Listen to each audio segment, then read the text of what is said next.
5 سال بعد کہتے ہیں ہمیشہ ایک جیسا نہیں رہتا، بدل جاتا ہے۔ در حقیقت وقت نہیں بدلتا بلکہ وقت کے ساتھ ساتھ لوگ بدلتے ہیں۔ مرتضیٰ ہاؤس میں کچھ لوگ نہیں بدلے تھے، سب ویسا ہی تھا۔ وقت کے ساتھ ساتھ زینب بیگم سب کا ساتھ چھوڑ کر جا چکی تھی۔ وہی شہریار مرتضیٰ، وہی معاذ مرتضیٰ گزرتے وقت کے ساتھ ساتھ ان کی زندگی میں بہت سی تبدیلیاں آئی تھیں، مگر یہ دونوں اب بھی ویسے ہی تھے، وہی لونگ اور کیئرنگ شہریار مرتضیٰ اور وہی معاذ مرتضیٰ بقول سارا کے اکڑو اور سڑو۔ شہریار اور پریشا کا رشتہ وقت کے ساتھ ساتھ پہلے سے زیادہ مضبوط ہو چکا تھا۔ اللہ نے انہیں بیٹی سے نوازا تھا جس کا نام انہوں نے فرشتے رکھا تھا۔ وہ دونوں اپنی زندگی میں بہت خوش تھے۔ زینب مرتضیٰ کو مرے ہوئے 3 سال ہو چکے تھے۔ ان کی موت نے وقتی طور پر سب کو توڑ کر رکھ دیا تھا، مگر وقت کے ساتھ ساتھ سب کچھ پہلے جیسا ہو گیا تھا۔ سچ کہتے ہیں نا، مرنے والوں کے ساتھ مرا نہیں جاتا۔ شادیہ بیگم کو بیٹی کی جدائی نے بیمار کر دیا تھا۔ شہریار اور باقی سب گھر والوں نے تو امید چھوڑ دی تھی اس کے واپس آنے کی۔ امبر اور سامع ہمیشہ کے لیے پاکستان میں ہی سیٹل ہو گئے تھے۔ وہ یہی رہتے تھے مرتضیٰ ہاؤس میں۔ پھر آپ کے پاس پچھتاوے اور تنہائی کا سوا کچھ نہیں رہے گا، یہ جملہ کبھی اس نے معاذ کو سمجھانے کے لیے کہہ دیا تھا، لیکن وہ نہیں جانتی تھی کہ واقعی معاذ مرتضیٰ کے پاس تنہائی اور پچھتاوے کے سوا کچھ نہیں رہے گا۔ ہاں، وہ تنہا تھا اور پچھتا بھی رہا تھا۔ فطرت وہی تھی، ارادے بھی وہی تھے، اور ہمیشہ جیتنے کا جنون بھی تھا، مگر احساسات بدل چکے تھے۔ خود کو مشین بنا لیا تھا اس نے، دن رات بس کام کام کام، اور گھر میں آفس میں گھر میں گاڑی، ہر جگہ بس وہ کام کرتا ہوا نظر آتا۔ دیکھنے والے کہتے ہیں کہ اس کا بلندیوں کو چھونے کا جنون ہے، ہر وقت کام کر کے وہ سب سے آگے بڑھنا چاہتا ہے، اور واقعی وہ بڑھ بھی رہا تھا۔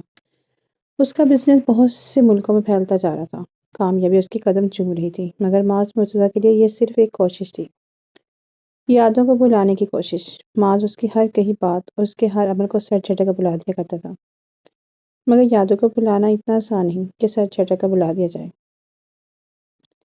مگر سوال یہ ہے کہ کس کی یادوں سے دور بھاگ رہا تھا، کس سے بلانا چاہتا تھا؟ ہانیہ مرتضیٰ کو یا سارا مرتضیٰ کو؟ وہ بدلا نہیں تھا، مگر اس کی زندگی اور جینے کا طریقہ بدل چکا تھا۔ وہ آج بھی وہی اکڑو کھڑوس معاذ مرتضیٰ، اگر کوئی بدل گیا تھا تو وہ تھی سارا مرتضیٰ، جس کی زندگی میں معاذ مرتضیٰ اور کسی کے لیے بھی کوئی جگہ نہ تھی۔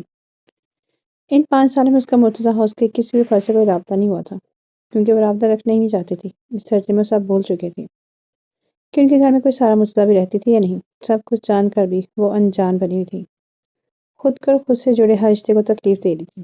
وہ معمولی سی لڑکی اب ڈاکٹر سارا کے نام سے جانی جاتی تھی۔ آج اتوار کا دن تھا۔ مرتضیٰ ہاؤس کے سب افراد گھر میں ہی تھے۔ شادیہ بیگم بھی لاج میں بیٹھی ہوئی تھی۔ امبر زبردستی انہیں سوپ پلا رہی تھی۔ اس عرصے میں کافی کمزور ہو چکی تھی۔ ہارن کی آواز سن کر چوکیدار نے گیٹ کھولا۔ سیاہ گاڑی زن سے مرتضیٰ ہاؤس میں داخل ہوئی۔ پورچ میں گاڑی کھڑی کر کے وہ تیزی سے گاڑی میں سے نکلی۔ مالی بابا، چوکیدار، جو بھی ملازم باہر تھے، ایک لمحے کے لیے اسے دیکھ کر ساکت رہ گئے۔ اس نے ایک نظر ایک خوبصورت بنگلے کو دیکھا۔ 5 سال بعد اس نے اس گھر میں قدم رکھا تھا۔ نہ جانے کون سا جذبہ وہ واپس پاکستان لے آیا تھا۔ بلیک جینز کے اوپر وائٹ کرتا، کانوں میں ڈائمنڈ کے ٹاپس، لمبے بالوں کی کٹنگ کروا لی تھی۔ کمر تک آتے بال اب کندھوں سے تھوڑے سے نیچے آتے تھے۔ گلے میں ریڈ دوپٹہ اسکارف کی طرح لپٹا ہوا تھا۔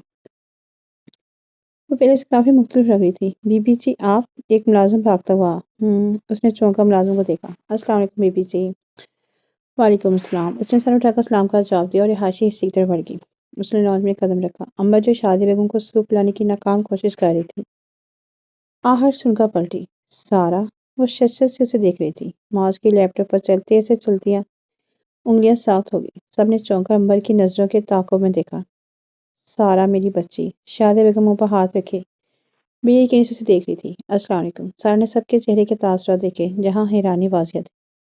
معاذ تو اسے دیکھتے ہی رہ گیا۔ کیا یہ وہی سارا تھی جو 5 سال پہلے یہاں سے گئی تھی؟ نہیں، یہ تو کوئی اور ہی سارا تھی، بالکل مختلف۔ سارا آگے بڑھ کر شادیہ بیگم کے گلے لگی۔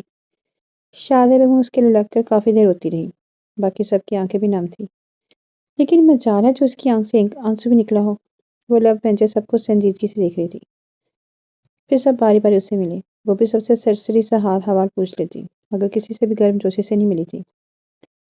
چہرہ کسی بھی تاثر سے عاری تھا۔ سارے احساسات تو جیسے 5 سال پہلے دم توڑ چکے تھے۔ سب سے ملنے کے بعد اس کی نظر معاذ پر پڑی۔ اس نے سختی سے آنکھیں مینچی۔ 5 سال پہلے کے سارے منظر اس کی آنکھوں کے سامنے گھوم گئے تھے۔ کیسی ہو؟ معاذ انتمی لہجے میں پوچھا۔ تلخ مسکراہٹ سارا کے چہرے کو چھو گئی۔ پناہ کرنے والا حال پوچھ رہا ہے۔ ایک پل کے لیے اس کا دل چاہا چیخ چیخ کر کہتی ہے زندہ ہوں، مگر زندہ لاش کی طرح۔ سارا مرتضیٰ تو کب کی مر چکی ہے۔ چلتی پھرتی لاش بنا دی ہے تمہاری محبت نے۔ سارے خواب، ساری خواہشات مر چکی ہے میری۔ ہاں زندہ ہے سارا مرتضیٰ، ٹھیک کہتے ہیں لوگ۔ کوئی کسی کے لیے نہیں مرتا، میں بھی نہیں مری، دیکھو میں زندہ ہوں، ایسے جیسے کوئی زندہ لاش ہوتی ہے۔ مگر دل کی باتیں وہ دل میں ہی رکھ لے سکتی تھی، اسے بتا نہیں سکتی تھی۔ ٹھیک ہوں، چہرے پر جھوٹی مسکان سجائے ہوئے بولی۔ معاذ کو اس کی مسکراہٹ بے جان سے لگی۔ سارا نے ادھر ادھر نظر دوڑائی مگر اسے زینب بیگم کہیں بھی نظر نہیں آئی۔ مام، دادو کہاں ہیں؟ اس نے شادی بیگم کو مخاطب کیا۔ اس کے سوال پر شادی بیگم کو سر جھکا گئی۔ بیٹا، تمہاری دادو اس دنیا میں نہیں رہی۔ زیان صاحب نم آنکھوں سے گوئے ہوئے۔ سارا نے بیوی کی نظریں دیکھا۔ اسے تو کسی نے نہیں بتایا کہ زینب بیگم کی ڈیتھ ہو گئی ہے، اور بتاتا بھی کیسے، کسی کو اس سے رابطہ جو نہیں تھا۔ اوہ، وہ فوراً سنبھل کر بولی، میں اپنے روم میں جا رہی ہوں ریسٹ کرنے، کہہ کر وہ تیزی سے اپنے روم کی طرف بڑھ گئی۔ سارا مرتضیٰ نے اب افسوس کرنا چھوڑ دیا تھا، اس نے دل پتھر کا کر لیا تھا۔ سب نے حیرت سے اسے جاتے دیکھا تھا، تو کیا اسے دادو کے مرنے کا کوئی غم نہیں؟ معاذ نے حیرت سے سوچا، کیا وہ اتنی پتھر دل ہو چکی تھی کہ اسے کسی کی بھی پرواہ نہیں تھی؟ ہاں واقعی سارا مرتضیٰ بدل چکی تھی۔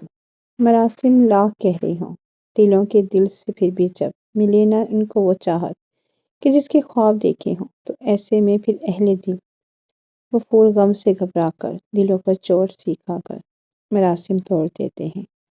سفر جس کا نہ منزل ہو، تھکن ہی جس کا حاصل ہو، مسافر تھک کے بالآخر وہ رستے چھوڑ دیتے ہیں۔ سکون برباد ہوتا ہے، یہ دل ناشاد ہوتا ہے، بظاہر کچھ نہیں کہتے، خاموشی سے سلیقے سے بکھر کر ٹوٹ جاتے ہیں۔ بسیرا کر نہیں سکتے کسی کے دل میں جب ارماں، تھکے پنچھی صورت میں یہ واپس لوٹ جاتے ہیں۔ پھر ان کو لاکھ بلاؤ، کہیں اپنے پہ پچھتاؤ، مگر یہ روٹنے والے کبھی واپس نہیں آتے۔ خیالوں کے سفر میں یہ صدا پہچان لیتے ہیں، سبھی کچھ جان لیتے ہیں، خطا کو بھول جانے کی دلوں میں ٹھان لیتے ہیں، مگر واپس نہیں آتے۔ اس نے ہاتھ بڑھا کر کمرے سے منسلک کھڑکی کھول دی۔ ٹھنڈی ہوا کا جھونکا اسے ٹکرایا۔ ہوا کے دور سے اس کے سارے بال چہرے پہ آ گئے، جنہیں ہاتھ بڑھا کر اس نے چہرے سے ہٹایا۔ کمرے میں آتے ہی وہ سو گئی تھی۔ اب شام کے تقریباً 4 بجے اس کی آنکھ کھلی تھی۔ اٹھتے ہی سب سے پہلے فریش ہو کر اس نے اپنے کپڑے بیگ میں سے نکال کر ہینگ کر کے الماری میں لگائے، اور اس کے بعد دیگر ضرورت کا سامان بیگ میں سے نکال کر کمرے میں رکھا۔ دروازے پر مدھم دستک کی آواز سے سارا چونکا دروازے کی طرف دیکھا تھا۔ وہاں پیچھے چہرے پر خوبصورت مسکراہٹ لیے کھڑی تھی۔ نیند پوری ہو گئی تمہاری؟ پیچھے نے مسکراتے ہوئے پوچھا۔ جواباً اس نے بھی مسکرا کر سر اس بات میں ہلا دیا۔ میں اس لیے آئی تھی کہ تمہارا سامان روم میں سیٹ کروا دوں، لیکن یہاں تو سامان پہلے سیٹ ہو چکا ہے۔ وہ پورے کمرے میں نگاہیں دوڑاتے ہوئے بولی، خیر تم بتاؤ کیسی ہو؟ آ گئی ہماری یاد؟ جرمنی جا کر تو تم ہمیں بھول ہی گئی تھی۔ پتہ ہے میں نے تو امید ہی چھوڑ دی کہ تمہیں دوبارہ دیکھ سکوں گی بھی یا نہیں۔ پیچھے خفگی سے گویا ہوئی، بس بھابی وہاں جا کر میں اتنی مصروف ہو گئی کہ خود کا بھی ہوش نہ رہا، ورنہ مجھے بھی آپ کی بہت یاد آتی رہی، صرف آپ کی نہیں بلکہ سبھی گھر والوں کو بہت یاد کیا میں نے۔ سارا نے اس کی ناراضگی کم کرنا چاہی۔ اچھا تمہیں بھوک تو نہیں لگی؟ اگر لگی ہے تو بتاؤ، میں تمہارے لیے کھانا لگاتی ہوں۔ پیچھے کو اس کی بھوک کا خیال آیا تو فوراً پوچھ لیا، نہیں بھابی، اس کی ضرورت نہیں، میں دن کو کھانا نہیں کھاتی، اگر بھوک لگی پھر تو میں خود بنا لوں گی کھانا، آپ فکر مت کرے۔ سارا اس میں مطمئن کرتے ہوئے بولی، ہائے یہ تم سارا ہو، مجھے یقین نہیں آ رہا تم اور کوکنگ، ویسے کب سیکھی تم نے کوکنگ؟ تمہیں تو انڈا تک ابالنا نہیں آتا تھا نا؟ پیچھے نے حیرت سے استفسار کیا۔ تنہائی سب کچھ سکھا دیتی ہے بھابی، پھر کوکنگ کون سا مشکل کام ہے، آہستہ آہستہ سیکھ لی۔ سارا چہرے میں پھیکی مسکراہٹ لیے بولی، ویسے سارا تم تو بڑی خوبصورت ہو گئی ہو، ایک منٹ کے لیے تمہیں پہچان ہی نہیں سکی۔ پریشی اسے ستائش سے دیکھتے ہوئے بولی، مصنوعی تراش خراش واقعی انسان کو بدل کر رکھ دیتے ہیں۔ سارا نے نفی میں سر ہلاتے ہوئے سوچا، اچھا تم کہتی کیا ہو؟ پیچھے نے پوچھا۔ چونکہ سارے عرصے میں سارا کے ساتھ کسی کا کوئی رابطہ نہیں ہو سکا تھا، اس لیے کوئی نہیں چاہتا تھا کہ سارا وہاں جا کے ڈاکٹر بن گئی ہے۔ ڈاکٹر ہوں بھابی، سارا نے سادگی سے جواب دیا۔ واہ، تو اب یہی جاب کرنے کا ارادہ ہے تمہارا؟ پریشی مسلسل سوال پر سوال کری تھی۔ سارا کی جگہ کوئی اور ہوتا تو اب تک تنگ آ چکا ہوتا۔ نہیں فی الحال تو ایسا کوئی ارادہ نہیں، کچھ دن یہاں رہنے کے بعد فیصلہ کروں گی کہ آگے کیا کرنا ہے۔ سارا نے بتایا۔ اچھا ٹھیک ہے میں چل رہی ہوں، ورنہ فرشتے نے پورے گھر کو سر پر اٹھا لینا ہے۔ پریشی عجز میں بولی، فرشتے؟ سارا نے نہ سمجھے سے دیکھا۔ اوہ ہاں، میں تو تمہیں بتانا ہی بھول گئی۔ پریشی نے سر پر ہاتھ مارا، فرشتے؟ ہماری بیٹی ہے، 2 سال کی ہے، آؤ تم تو ملی ہی نہیں اس سے، چلو آؤ میں تمہیں دکھاؤں، کہہ کر وہ باہر نکل گئی۔ سارا بھی اس کے پیچھے پیچھے تیز سے چلتی اپنے کمرے میں داخل ہوئی جہاں اس کی توقع کے عین مطابق فریشیا میڈم گلا پھاڑ کر رو رہی تھی۔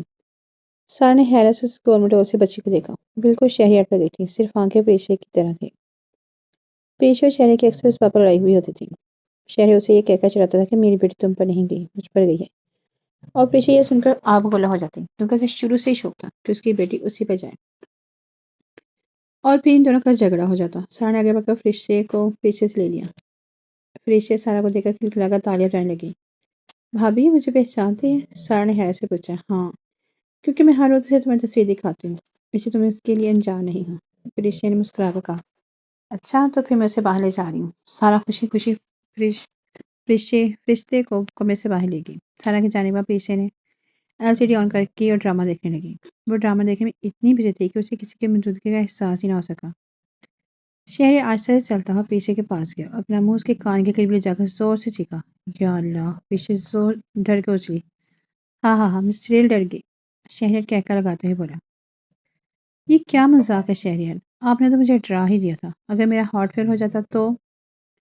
پیچھے نے غصے سے کہا، پاس پڑا ریموٹ اٹھا کر LCD بند کر دی۔ اللہ نہ کرے پری، ایسی فضول بکواس دوبارہ مت کرنا پلیز، تمہیں پتہ ہے نا میں تمہیں کون سے ڈرتا ہوں۔ شہریار سیریس ہو گیا تھا۔ واہ، ایک تو خود ہی ڈراتے ہو پھر ڈانٹتے بھی ہیں، اور اس میں بکواس کیا ہے؟ ایک دن سب کو مرنا ہے۔ پیچھے حقیقت سمجھی سے گویا ہوئی، پر اگر تم نے یہی فضول باتیں کرنی ہے نا تو مجھے بتا دو، میں واپس چلا جاتا ہوں۔ شہریار اٹھ کر جانے لگا، اچھا نہیں کر رہی میں باتیں، بیٹھ جائیں اب آپ۔ پیچھے نے اسے واپس صوفے بٹھاتے ہوئے بولی، اچھا یہ بتاؤ میری پرنسس کہاں ہے؟ نظر نہیں آ رہی۔ شہریار نے ادھر دیکھتے ہوئے کہا، اسے سارا باہر لے کر گئی ہے۔ اچھا ڈاکٹر شہریار کو پتا ہے بھائی صاحب ڈاکٹر بن گئی ہے؟ وہ نہ بالکل بدل گئی ہے، اب وہ اپنے سارے کام خود کرتی ہے، یہاں تک کہ کھانا بھی خود بنا لیتی ہیں۔ پیشے نے بتایا، ریئلی؟ یہ تو بہت اچھی بات ہے، چلو اچھا اس میں بچپنا ختم ہوا، اب وہ تھوڑا میچور ہو گئی ہے، بس اب اس کے لیے اچھا سا رشتہ ڈھونڈ کر اس کی شادی کر دیں گے۔ شہریار کے بابا پیچھے نے سے گھورا، خبردار جو آپ نے ایسی کوئی بھی حرکت کی تو پہلی بھی اتنے برس سے بعد واپس آئی ہے، آپ پیچھے سے بھگانے کے چکروں میں ہیں۔ پتہ ہے مجھے تو لگتا ہے پیچھے اس لیے گھر سے سارا اس لیے گھر سے چلی گئی تھی کہ سب کی شادیاں ہو رہی ہیں، اب گھر والے کہیں اس کی بھی شادی نہ کروا دیں۔ پیچھے شہریار کے سر پر چپڑ لگاتے ہوئے بولی، اچھا تو یہ تم نے مجھے تھپڑ کس کو جی مارا؟ شہر نے اسے گھورتے پوچھا۔ ویسے ہی میرا دل کہہ رہا تھا، پیچھے معصومیت سے آنکھیں گھما گھما کر بولی۔ شہریار نے آگے بڑھ کے کوشن کھینچ کے پیچھے کے سر پر مارا۔ اف شہریار، یہ کیا فضول حرکت ہے؟ شہر کی سرکت نے پیچھے سے آگ بولا ہو گئی تھی، ویسے ہی میرا دل کہہ رہا تھا۔ شہریار نے کندھے اچکا دیے، پیچھے کچھ نہیں بولی، بس گلا پھاڑ کر رونے لگی۔ کیا ہوا پری، میں مذاق کر رہا تھا یار، تم چپ کر جاؤ پلیز۔ پیچھے کی ریڑھی دیکھ کر شہریار گھبرا گیا تھا، مجھے پہلے ہی پتا تھا مجھ سے پیار نہیں کرتے، آپ کا دل بھر گیا ہے مجھ سے، یہ اپنی شاید کسی اور چڑیل کے چکر میں۔ آپ بتائیے کون ہے وہ چڑیل؟ پیچھے روتے ہوئے بولی، خدا کا خوف کرو پری، 5 سال ہو گئے ہماری شادی کو، ابھی تک تم نے مجھ پہ شک کرنا نہیں چھوڑا، میں بیوقوف تھوڑی ہوں نا، ایک تم چڑیل کم ہو جو میں اور اپنے گلے میں ڈال لوں گی، ایک پہلے سر پر چڑیل چڑھی ہوئی ہے اور دوسرے کو گلے میں ڈال لوں اور پھر جلدی پاگل خانے پہنچ جاؤں۔ شہریار نے مسکراہٹ دبا کر مصنوعی سنجیدگی سے کہا، کیا آپ نے مجھے چڑیل کہا؟ پیچھے نے اٹھ کر ٹیبل پر بڑا پانی کا جگ اٹھایا اور سارا پانی چہرے پہ گرا دیا۔ شہریار منہ کھولے سے دیکھ رہا تھا، کچھ دیر پہلے جو 1 گھنٹہ لگا کر وہ نیا سوٹ پہن کر اتنی تیار ہو کر آیا تھا، پیچھے نے اس کا ستیہ ناش کر دیتا، تم کبھی نہیں سدھرو گی نا؟ شہریار نے سلو کر پوچھا۔ پیچھے نے معصومیت سر نفی میں ہلایا۔ شہری نے آگے بڑھ کر اس کی پیشانی میں بوسہ دیا، وہ چاہ کر بھی اس پر غصہ نہیں کر پاتا تھا، وہ تھی ہی اتنی پیاری، اس کی شریک حیات، اس کی متاع جان۔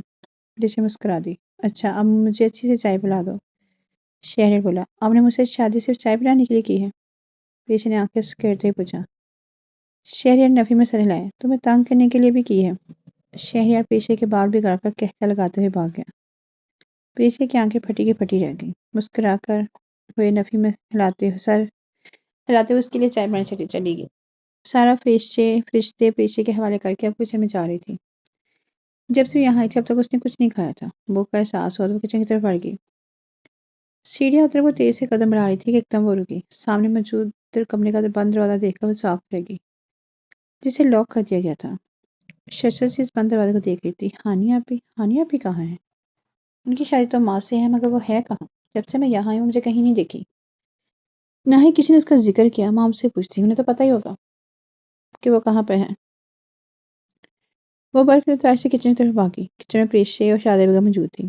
آج کافی عرصے بعد وہ کچن میں آئی تھی تاکہ سارا کا پسندیدہ گاجر کا حلوہ بنا سکیں، جبکہ پیشے فرشتے کا فیڈر بنا رہی تھی۔ مام کچن میں داخل ہوتی اس نے شادی بیگم کو مخاطب کیا، ارے سارا آؤ نا، ابھی میں تمہاری طرف ہی آ رہی تھی۔ اگر تمہیں گاجر کے حلوے کے علاوہ بھی کچھ بنوانا ہے تو بتا دو۔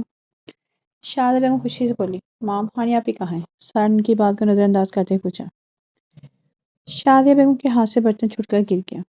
برتن کے فرش پر گرنے سے خاصی آواز پیدا ہوئی۔ وہ سارا کے سوال پر وہ گڑبڑا گئی تھی۔ انہیں سمجھ بھی نہیں آ رہا تھا کہ کیا کہیں۔ انہیں امید نہیں تھی کہ سارا اتنی جلدی ہانیہ کے پوچھ لے گی۔ اب وہ اسی کشمکش میں تھی کہ کیا کہے، کون سا بہانہ بنائے۔ مام آپ چپ کیوں ہیں؟ بتائیے نا، سارا نے بے چینی سے پوچھا۔ ہاں میں تو بھول ہی گئی تھی، تمہارے پاپا نے مجھے بلایا تھا، میں ابھی آئی۔ انہوں نے فوراً بہانہ گھڑا، سارا سے نکل کچن سے باہر نکل گئی۔ مام میری بات سنیں، سارا انہیں آوازیں دیتی ہی رہ گئی تھی۔ تبھی اس کی نظر پیشے پہ پڑی جو تیز سے فیٹر بنا کر بھاگنے کی تیاری میں تھی۔ بھابھی آپ بتائیے نا، کہاں ہے آنی آپی؟ سارا فرشتے کی طرف متوجہ ہوئی۔ وہ مجھے دیر ہو رہی ہے، فرشتے کو بھوک لگی ہے، میں چلتی ہوں۔ وہ بھی تیزی سے باہر نکل گئی۔ مگر بھابھی، سارا نے کچھ کہنا چاہا مگر فرشتے جا چکی تھی۔ کیا ہو رہا ہے یہ سب؟ مجھے کوئی بتا کہ آپ ہی کہاں ہے؟ کس سے پوچھوں؟ سارا سر جھکا کر نم آنکھوں سے بولی، ایک جھٹکے سے سر اٹھایا۔ معاذ، ہاں معاذ تو آپ ہی کے شوہر ہیں، مجھے پتا ہوگا وہ کہاں ہے، کہہ کر معاذ کے کمرے کی طرف بھاگی۔ معاذ اپنے کمرے میں بیڈ پر بیٹھا آفس کی کوئی فائل دیکھنے میں مصروف تھا جب ایک جھٹکے سے دروازہ کھل کر سارا کمرے میں داخل ہوئی۔ معاذ نے سر اٹھا کر دیکھا، سارا تم؟ اسے اپنے کمرے میں دیکھا پوری طرح چونکا تھا۔ معاذ، ہانی آپی کہاں ہے؟ سارا کے سوال پر معاذ حیرت زدہ سے اسے دیکھنے لگا۔ سارا معاذ مجھے بتائیے آپ ہی کہاں ہیں؟ وہ آپ کی بیوی ہے نا، تو آپ کو نہیں پتا وہ کہاں ہے؟ سارا ٹھان لی تھی کہ وہ پوچھ کر ہی رہے گی، آخر ہانیہ کہاں ہے؟ اسٹوپڈ سارا، اس گٹیا لڑکی کو تو میرے ساتھ مت جوڑو تو بہتر ہے، معاذ درستی سے بولو۔ سارا ششد رہ گئی، معاذ یہ آپ کیا کہہ رہے ہیں؟ میں آپ تو ان سے پیار، سارا نے بات ادھوری چھوڑ دی۔ معاذ پیر سے اٹھا تیز سے چلتا اس کے قریب آئے۔ میری بات غور سے سنو تم سارا، آج کے بعد میں تمہارے منہ سے اس لڑکی کا نام نہ سنوں۔ اس لڑکی کا مجھ سے کوئی تعلق نہیں، معاذ اسے کندھوں سے پکڑتے ہوئے بولا۔ لیکن معاذ وہ تمہاری، سارا نے کچھ کہنا چاہا۔ ہانیہ مرتضیٰ میرے لیے اس گھر کے ہر فرد کے لیے مر چکی ہے، اور اس حقیقت کو تم جتنی جلدی تسلیم کر لو گی تمہارے لیے اتنا ہی بہتر ہے۔ کہہ کر وہ کمرے سے باہر نکل گیا۔ سارا پر تو حیرتوں کے پہاڑ ٹوٹ رہے تھے۔ یہ کیا ہو رہا ہے؟ ہانیہ آپ ہی کہاں گئے ہیں؟ کوئی مجھے بتا کیوں نہیں رہا وہ کہاں ہے، اور انہوں نے ایسا کیا کیا جو سب ان سے اس قدر بدگمان ہے؟ کئی سوال اس کے دماغ میں گھوڑوں کی طرح دوڑے تھے۔ میں ایسا کیوں سوچ رہی ہوں؟ نہ جانے معاذ نے ہانیہ آپ ہی کے ساتھ کیا کیا ہے جو بتا نہیں رہے اور بہانے بنا رہے ہیں۔ نہ چاہتے ہوئے بھی اس کے تمام خیال معاذ کے خلاف جا رہے تھے۔ معاذ ہی تو بتا سکتے ہیں مجھے، اور کوئی تو بتا نہیں رہا۔ مجھے انہیں سے پوچھنا ہوگا، سارا نے سوچا اور معاذ کے پیچھے لگ گئی۔ معاذ شاید باہر جا رہا تھا اور تیز سے چلتا باہر گیا اور گاڑی میں بیٹھنے لگا تھا کہ سارا کی بات سن کر رک گئے۔ معاذ رکے۔ سارا بھاگتے اس کے قریب آئی۔ سارا میں لیٹ ہو رہا، مجھے بتائیے آپ ہی کہاں ہیں؟ کیا کیا آپ نے ان کے ساتھ؟ میں جانتی ہوں آپ نے کوئی نقصان پہنچایا ہے، اس لیے آپ بہانے بنا رہے ہیں، سارا نے غصے سے کہا۔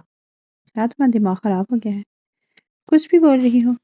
بولنے سے پہلے سوچ تو لو کہ کیا بول رہی ہو۔ تم اچھی طرح سے جانتی ہو کہ ایک وقت تھا جب میں اس سے محبت کرتا تھا، اور ہاں اب میں اسے نفرت کرتا ہوں، لیکن میں اسے نقصان پہنچانے کے بارے میں سوچ بھی نہیں سکتا۔ اس نے جو ہم سب کے ساتھ کیا نا، میری دنیا کی سب سے گری لڑکی ہے، چٹا۔ سارا نے پوری قوت سے معاذ کے چہرے پر تھپڑ سیکھ گیا۔ آپ کی ہمت کیسی ہوئی میری آپی کے بارے میں ایسے بولتے ہیں؟ میری آپی ایسی نہیں ہے، خبردار جو آپ نے ایک لفظ ان کے بارے میں بولا، سمجھے آپ؟ سارا سخت لہجے بولی۔ معاذ کار پر حال کے شوق کی کیفی میں سے دیکھ رہا تھا۔ سارا نے فوراً پڑھ کر دیکھا، امبر نے پیج کے نیچے سے دیکھ لی تھی۔ سارا یہ سب کیا ہے؟ تم ہوش میں تو ہو؟ امبر کا غصے سے برا حال تھا۔ امبر تم چپ رہا، تم نہیں جانتی اس نے آپ کے اس بارے میں کیا کہا ہے۔ سارا بولی، شٹ اپ۔ معاذ تم جاؤ اور تم میرے ساتھ چلو۔ امبر نے سارا کا ہاتھ پکڑا، اسے کھینچتے ہوئے آگے بڑھ گئی۔ لان میں جا کر امبر نے ایک جھٹکے سے اس کا ہاتھ چھوڑا۔ یہ کیا حرکت تھی سارا؟ تم نے معاذ پر ہاتھ اٹھایا؟ کیوں؟ امر نے غصے سے پوچھا۔ امر تمہیں پتا وہ آپ کو کیا کہہ رہا تھا؟ وہ آپ کو گھٹیا گری ہوئی بول رہے تھے، سارا نے نم آنکھوں سے بتایا۔ ہانیہ جیسی بھی تھی اس کی بہن تھی، اور اپنی بہن کے لیے ایسے الفاظ ہونا اس کے لیے ناقابل برداشت تھی۔ ہاں تو کیا غلط کہا اس نے؟ ہانیہ گھٹیا لڑکی ہے، تو اسے بول رہا تھا۔ امر کے کہنے پر سارا نے جھٹکے سر اٹھا کر بے یقینی سے اسے دیکھا۔ امبر تم بھی؟ سارا ششت سے دیکھ رہی تھی۔ ہاں میں بھی، وہ صرف میں ہی نہیں بلکہ اس گھر کے سب افراد کے لیے وہ گھٹیا اور گئی لڑکی ہے، کیونکہ اس نے کام ایسا کیا ہے۔ امبر سنجیدگی سے بولی۔ امبر پلیز مجھے بتاؤ کہ ہوا کیا ہے، آپ یہاں کیوں ہے اور کہاں، کیا کیا ہے اس نے؟ میرا دل پھٹ جائے گا، پلیز بتاؤ، سارا روتے ہوئے بولی۔ بتاتی ہوں، تم پہلے یہاں بیٹھو۔ امبر نے اسے کرسی پر بٹھایا، خود اس کے سامنے والی کرسی پر بیٹھ گئی۔ پلیز بتاؤ۔ امبر نے گہری سانس لی، گویا ہی سارا ماض میں ہانیہ کا نکاح نہیں ہوا۔ نکاح والے دن ہانیہ کسی کے ساتھ بھاگ گئی۔ امبر سر جھکائے بولی، واٹ؟ کیا بول رہی ہو تم؟ امبر یہ کیسے ہو سکتا ہے، میں ابھی ایسی نہیں تھی۔ میں سچ کہہ رہی ہوں سارا۔ امبر بھاگ گئی اور جاتے وقت ایک خط لکھ کر رکھی تھی۔ اس خط میں لکھا تھا کہ وہ اپنے کسی کلاس والوں سے محبت کرتی تھی۔ ویسے ہانیہ کو ماض میں کوئی انٹرسٹ نہیں تھا۔ ماض کے ساتھ منگنی اس نے تمہیں نیچے دکھانے کے لیے کی تھی، کیونکہ وہ تمہاری آنکھوں میں ماض کے لیے محبت دیکھ چکی تھی۔ تمہیں پتہ ہے نا، گھر کی سب سے چھوٹی ہونے کی وجہ سے تم سب کی لاڈلی تھی اور سب تم سے زیادہ پیار کرتے تھے۔ یاد ایک دفعہ ہانیہ نے ماموں جان سے گاڑی کا مطالبہ کیا تھا، لیکن ماموں جان نے اس لیے انکار کر دیا تھا کیونکہ انہیں مناسب نہیں لگا کہ جوان بیٹی اس طرح کہیں بھی اکیلے آئے جائے، لیکن جب تم نے کار مانگی تو انہوں نے تمہیں کار لے دی، کیونکہ نہ تو تم کسی سے دوستی تھی، نہ ہی تم کالج کے بعد کہیں باہر پارٹی وغیرہ پہ جاتی تھی۔ تو انہوں نے تم سے یہ وعدہ لے کر کار لے دی کہ تم کسی کو ساتھ لیے بغیر اکیلی کہیں جاؤ گی۔ بس ایسی چھوٹی چھوٹی باتوں کو لے کر اس نے اپنے دل میں تمہاری نفرت پال لی، اور وقت کے ساتھ ساتھ یہ نفرت بڑھتی گئی۔ تو جب آنٹی نے اسے یہ کہا کہ اگر وہ ماس کے ساتھ شادی کے لیے نہیں مانی تو ماس کے ساتھ تمہاری شادی کر دے گی، اور ہانیہ سے یہ برداشت نہ ہوا اور ایک معمولی سی لڑکی اتنے بڑے بزنس مین سے شادی کرے، صرف تمہیں نیچا دکھانے کے لیے اس نے نہ صرف ماس کے ساتھ اس رشتے کے لیے حامی بھری بلکہ ماس کے ساتھ منگنی بھی کر لی۔ اور جب تم جرمنی چلی گئی تو وہ سمجھ گئی کہ اب تم واپس نہیں آنے والی، اور اگر اس وقت رشتہ توڑتی تو سب اس کی مخالفت کرتے اور اسے شادی میں مجبور کرتی، اس لیے وہ مہندی والی رات اپنے کلاس والوں کے ساتھ بھاگ گئی۔ امبر بول رہی تھی اور سارا ششت سے دیکھ رہی تھی۔ ہانی کے اس لیے جان کو شدید دھچکا لگا۔ ایک دم اس کے دل میں خیال آیا، سارا فوراً اٹھی۔ امبر دیکھنا ضروری نہیں کہ جو تم کہہ رہی ہو کہ تم نے سب جو کچھ دیکھا وہ سچ ہو، کبھی کبھی آنکھوں دیکھا بھی جھوٹ ہو سکتا ہے، کیا پتہ ہے کسی کی چال ہو۔ وہ خط کسی اور نے لکھا اور امبر ابھی بھاگی نہ ہو، وہ کہیں چلی گئی ہو یا کہیں غائب کر دی گئی ہو۔ سارا نے اسے سمجھاتے ہوئے بولی، اس امید کے ساتھ کہ شاید امبر کہہ دے ہاں وہ صحیح کہہ رہی ہے، اس کی ابھی ایسی نہیں ہے۔ بس کر دو سارا، خدا کا واسطہ ہے بس کر دو، تمہیں تو ہانے کے علاوہ کچھ نظر ہی نہیں آتا۔ خط ہانے نہیں لکھا، ہینڈ رائٹنگ اسی کی تھی، نیچے اسی کے سائن تھے۔ اس کی وجہ سے نانو ہمیں چھوڑ کر ہمیشہ کے لیے چلی گئی تھی، سب کی زندگیاں برباد ہو گئی اور تمہیں ابھی بھی اس کی پڑی ہوئی ہے۔ بس اتنی اونچی آواز میں چلائی کہ سارا سہم کی۔ دادو آپ ہی کی وجہ سے؟ سارا نے بات ادھوری چھوڑ دی اور نہ سمجھی سے اسے دیکھنے لگی۔ ہاں، ہانیہ کے بھاگنے کی خبر سن کر ہی انہیں ہارٹ اٹیک ہوا تھا اور وہ مر گئی تھی، امر نے روتے ہوئے بتایا۔ سارا منہ پر ہاتھ رکھ کر اسے دیکھ رہی تھی، بے یقینی ہی بے یقینی تھی۔ ٹھیک کہتا ہے ماس، وہ گھٹیا ہے، سب کی عزت مٹی میں ملا کر چلی گئی، اس کی وجہ سے دادو مر گئی۔